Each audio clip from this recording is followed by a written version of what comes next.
गेल्या 15 वर्षात आमदार जयकुमार गोरेंनी तळागाळातील लोकांचे विकास कामांसह पाण्याचे प्रश्न सोडवले आहेत. मानखटावमधील मतदारांचे आशीर्वाद आणि साथ त्यांना कायम राहील. 15 वर्षात त्यांनी सलोख्याचे संबंध तयार केले आहेत.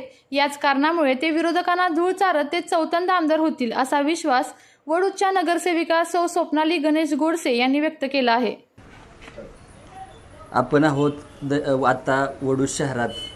नुकतीच विधानसभेची निवडणूक जाहीर झालेली आहे आणि महायुतीकडून विद्यमान आमदार जयकुमार गोरे यांना पहिल्याच उमेदवारी यादीत उमेदवारी मिळालेली आहे. परंतु आजपर्यंत महाविकास आघाडीकडून उमेदवार जाहीर झालेला दिसत नाही. मानखटा विधानसभा मतदारसंघातून अनेक जण इच्छुक आहेत, परंतु शरद पवारांच्या कोर्टात हा चेंडू आहे. तर त्याबद्दल अद्यापही महाविकास आघाडीचा उमेदवार जाहीर झालेला नाही. परंतु आज आपण वडूज शहरात आहोत. विधानसभेच्या अनुषंगाने नक्की उमेदवाराबद्दल मतदारांना काय वाटतंय आपण त्याची आज शाश्वती करून घेणार आहोत. मॅडम, आता विधानसभेचं रणांगण वाजलेलं आहे आणि जयकुमार गोरेंना संधी मिळाली आहे. तर जयकुमार गोरेंबद्दल तुम्ही काय बोलू शकता त्यांच्या 15 वर्षाच्या कारकिर्दीबद्दल? नक्कीच पहिल्यांदा मी आपल्या माध्यमातून जयकुमार गोरे भाऊ यांचं मी मनापासून अभिनंदन करते. आणि गेल्या 15 वर्षामध्ये जे त्यांनी विकास कामे केली असतील किंवा पाण्याचे प्रश्न जे मार्गी लावलेले आहेत, नक्कीच त्या दृष्टिकोनातून येणाऱ्या विधानसभेला सुद्धा त्यांना नक्कीच आमच्या सर्व खटाव आणि मान मतदारसंघातील सर्व जनतेचा आशीर्वाद आणि साथ भाऊंच्या पाठीशी राहील एवढं मी नक्की सांगेन. तर आता जयकुमार गोरेंचे प्रतिस्पर्धी असलेले विरोधक किंवा प्रभाकर देशमुख किंवा अनेक जण जयकुमार गोरेंबद्दल निगेटिव्हिटी पसरवण्याचा प्रयत्न करतायत.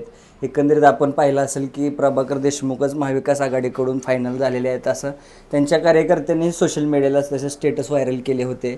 तर जयकुमार गोरेंचा पराभव यावेळेस कसल्याही परिस्थितीत करायचा यासाठी सर्व विरोधक एकवटलेले आहेत. तर तुम्ही त्याबद्दल काय सांगू शकाल? नक्कीच मी जे आता त्यांचा विरोधकांचा तो प्रश्न आहे, कोणाला तिकीट भेटणार कोणाला नाही, तुमचा वैयक्तिक प्रश्न आहे. ज्या त्या पातीवर त्यांची फिल्डिंग चालू आहे. परंतु जयभाऊंना आपल्या पहिल्या यादीमध्येच नाव डिक्लेअर झालेलं आहे. आणि जे 15 वर्षामधील कारकीर्द जर बघितली तर जो जनसंपर्क आहे भाऊंचा, एक मतदार कार्यकर्ता आणि एक लोकप्रतिनिधी असं जे बॉन्डिंग बनलेलं आहे, कनेक्शन, नक्कीच ते एक त्यांना त्याच पद्धतीने आता लाडकी बहीण योजना असेल, ज्या सरकारने योजना तळागाळापर्यंत पोहोचवलेल्या आहेत. आणि भाऊंनी सुद्धा आपल्या लाडक्या बहिणींचा एक सन्मान सोहळा वडूजमध्ये घेतलेला आहे. त्या पद्धतीने त्या बहिणींचा त्याच पद्धतीने सर्व मतदारसंघातील जनतेचा आशीर्वाद भाऊंच्या पाठीशी आहे. आणि नक्कीच त्यांना धसका बसला असावा असं मला वाटते. आणि त्यांना पुढचं जे काय आहे त्यांचं जे हार ते दिसत असावी, त्यामुळे ते निगेटिव्हिटी पसरवत असतील. परंतु किती जरी निगेटिव्हिटी पसरवली आणि किती जरी अपप्रचार केला तरी मला आपल्याला एवढं सांगायचं की शेवटी काम बोलतं आणि फक्त कागदपत्र किंवा पत्रव्यवहार करून काम होत नसतं, तर ते कृतीतून करावं लागतं. आणि नक्कीच ते भाऊंनी आपल्या कृतीतून प्रॅक्टिकली मैदानात उतरून कामं केलेली आहेत आणि सगळ्यांच्या समस्या दूर केलेल्या आहेत.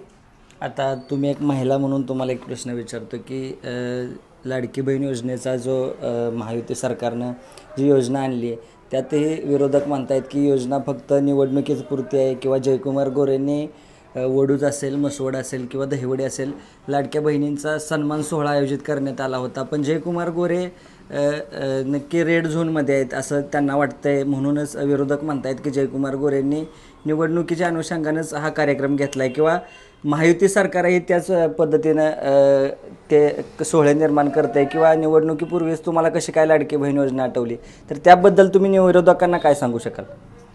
सर्वात प्रथम म्हणजे महायुती सरकार हे नेहमीच महिलांकडे एक सक्षम आणि स्वावलंबी बनावं याकडे खूप मोलाचा वाटा आहे. आणि त्याच पद्धतीने आपले खटाव मानचे आमदार जयकुमार गोरे भाऊ यांनी सुद्धा सन्मान सोहळा ठेवला.